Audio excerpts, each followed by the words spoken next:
La drépanocytose, également appelée anémie falciforme, hémoglobinose S, autrefois sclémie, est une maladie génétique résultant d'une mutation sur un des gènes codant l'hémoglobine. À noter que la drépanocytose est une maladie à transmission autosomique et récessive. Bonjour, bienvenue dans cette vidéo. Avant de commencer, je vais porter une prière pour toutes ces personnes qui sont atteintes de cette maladie, qu'Allah vous donne une meilleure santé. Bonjour et bienvenue dans cette vidéo. On va vous montrer la technique du test de Mel. Le test de Mel qui a pour but de mettre en évidence la forme falciforme des globules rouges. Et on rencontre ces formes de déformation au cours de la drépanocytose qui est caractérisée par la présence de l'hémoglobine S anormale. Il faut savoir que cette technique ne permet pas de détecter l'hémoglobine, c'est les variants C de l'hémoglobine. Pour confirmer la drépanocytose ici, il faudra passer à l'électrophorèse pour confirmer la nature de l'hémoglobine. Cette technique concerne les personnes qui n'ont pas les métabiocytes pour faire les tests de Mel. C'est-à-dire on va faire ce test-là avec le sang total.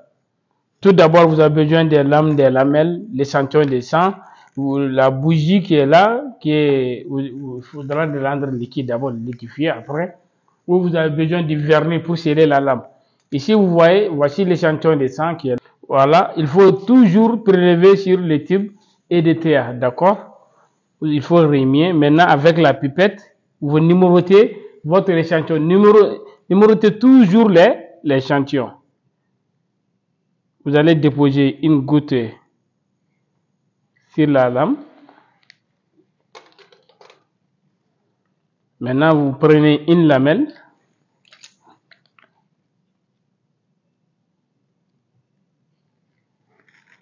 Voilà. Faites beaucoup attention aux lamelles, de ne pas prendre deux lamelles à la fois. Et regardez, vous allez poser la lamelle en évitant d'avoir des bulles d'air. Vous voyez maintenant. Maintenant, voici la bougie scellée qui est là, ou la bougie qu'on a rendue liquide.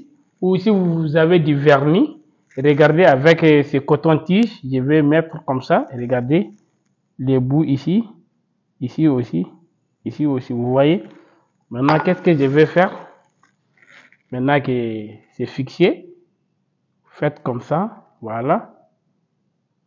Voilà. Vous voyez les extrémités de la lame, vous les scellez. Cette technique permet que l'oxygène ne pénètre pas dans la préparation. Ça prive les globules rouges de l'oxygène, vous voyez. Maintenant, cette préparation-là, on va l'incuber pendant 24 heures. La lecture se fait au bout de 24 heures. Vous avez vu maintenant, cette technique est basée sur la privation de l'oxygène au niveau des globules rouges. D'accord? Ça veut dire que lorsque vous privez les globules rouges de l'oxygène, si l'hémoglobine X existe à plus de 7% dans les globules rouges, vous allez voir que ça va se polymériser en cristaux insolubles, allongés. Et c'est ça qui va déformer les globules rouges. D'accord? Vous allez voir ici, lorsque les globules rouges contiennent plus de 7% de l'hémoglobine S, lorsqu'on les rend en état d'hypoxie, vous allez voir que l'hémoglobine S va se cristalliser, d'accord, sous forme insoluble et allongée, ce qui va provoquer la déformation des globules rouges. Cette préparation maintenant est à incuber pendant 24 heures à l'abri de la lumière. Vous voyez maintenant, je vais déposer ça dans la boîte de pétri comme ça et je vais l'incuber pendant 24 heures. Le lendemain, on va faire la lecture pour vous montrer un test positif et un test négatif. À 24 heures, on va passer à la lecture. N'oubliez surtout pas, prenez toujours soin du microscope avant et après l'utilisation. Ok, c'est noté, je vais d'abord essuyer le microscope, d'accord, avant de l'utiliser, d'accord. De préférence, commencez par les oculaires d'abord. Vous venez sur les objectifs, après la platine ainsi, les pieds. Voilà. Maintenant, ici, on a des préparations pour vous. Des préparations, une lame négative et une lame positive. On va commencer d'abord par la lame négative pour vous montrer comment se présentent les globules rouges lorsque les globules rouges sont normaux. Voilà, je vais allumer le microscope. Je vais commencer par l'objectif 10. Descendre le condensateur, mettre le diaphragme aussi à 10. Et faire la mise au point. Voilà, regardons ici.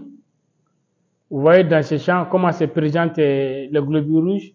Tout est comme des disques biconcaves, vous voyez. Ça, c'est lorsque les globules rouges sont intacts. Vous pouvez remarquer, on va passer dans d'autres champs encore pour vous les montrer. Alors, regardez ici aussi, vous voyez.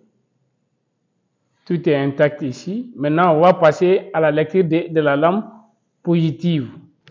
On va vous montrer maintenant comment se présentent les hématies falciformées.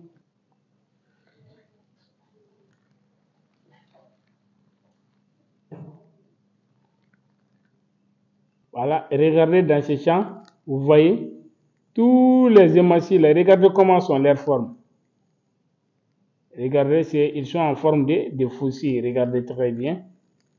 Tout est déformé ici. On va passer maintenant dans d'autres champs pour vous les montrer encore. Voilà, regardez dans ces champs-là aussi, vous voyez. Au lieu que ce soit de façon comme des disques biconcaves, vous les regardez, tout est déformé. Ça, c'est avec la méthode de 24 heures. Vous voyez?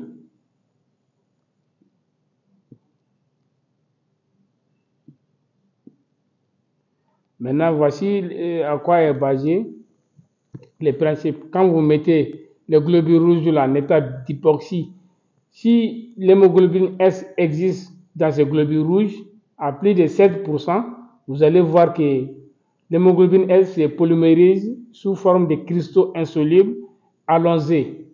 Et c'est ça qui va déformer les globules rouges, comme vous pouvez les remarquer ici dans les champs. Ici, dans les champs, vous voyez qu'ils sont très très nombreux parce qu'on a utilisé les 100 total. Contrairement à celui du méthabichite, qui est une goutte de méthabichite plus une goutte de sang, vous allez voir un peu ces globules rouges isolés en forme de fossiles. Mais cette fois, vous allez les voir comme ça de façon entassée. Regardez. On va vous montrer encore comment se présente quand le test Zemel avec la méthode de 24 heures est négatif. Voilà, vous voyez ici. Voici quand c'est négatif, c'est comme ça que vous allez voir les globules rouges. Vous voyez, tout est de façon circulaire comme ça. Ce n'est pas circulaire, mais on dit des disques comme des disques biconcaves. D'accord? Voilà. Vous avez vu comment se présente un test de MEL positif et un test de MEL négatif. Travaillez dans les conditions d'asepsie. Encore, l'œil de la médecine souhaite une meilleure santé à toutes ces personnes qui sont atteintes de cette maladie, qu'Allah leur donne une meilleure santé. Je vous remercie.